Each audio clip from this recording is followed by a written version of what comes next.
Regardez. Si c'était un vrai miroir, il y aurait un petit espace. Mais là, mon ongle touche son reflet parce que... Parce que c'est un miroir sans teint. Avec une caméra planquée derrière. La caméra cachée dans le miroir a choqué les deux femmes. Morgan réalise que, tant que cette caméra existe, la vérité éclatera au grand jour. Ce matin-là, Sam s'est réveillée dans le bureau de son patron, pour découvrir qu'il était mort juste à côté d'elle. La peur l'a envahie instantanément, mais elle n'aurait jamais imaginé qu'après avoir appelé la police, toutes les preuves de l'enquête pointaient vers Sam comme la meurtrière. Je suis morte de trouille. J'ai toujours pas le moindre souvenir. Et si je l'avais fait? Tuer votre patronne? Non. Fantasmer de tuer votre patronne? Qui ne l'a pas fait? On va découvrir ce qui s'est passé. Je comprends la situation, mais je crois toujours pas que Sam soit une tueuse.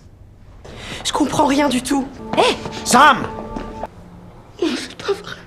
Ma vie est complètement foutue. En voyant l'expression désespérée de Sam, Morgan s'est souvenue de ce sentiment d'impuissance, quand tout le monde la soupçonnait et que personne ne l'aidait. Alors elle a décidé d'aider Sam, mais son enquête a révélé que toutes les preuves l'accusaient. Juste au moment où Morgan pensait s'être trompée sur cette affaire, elle s'est soudain souvenue que lors de l'interrogatoire de Sam, celle-ci avait mentionné que son patron était devenu extrêmement paranoïaque à un moment donné. Mais s'il était si paranoïaque, pourquoi aurait-il placé un miroir derrière lui? Alors Morgan et Carla sont retournés sur les lieux et ont trouvé la caméra dans le miroir. La vérité a enfin éclaté. Il s'avère que Sam avait découvert par hasard que tout ce que son patron vendait était de la contrefaçon. Elle s'est précipitée dans son bureau pour le confronter, mais il lui a juste tendu un chèque pour acheter son silence. Sam a catégoriquement refusé et est parti. Vous êtes une menteuse.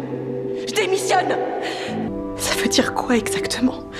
Ça s'appelle de la légitime défense. Votre vie était clairement menacée et vous vous êtes défendu de manière raisonnable, alors, avec un avocat digne de ce nom, vous éviterez la prison. Parce que vous n'avez fait que vous défendre.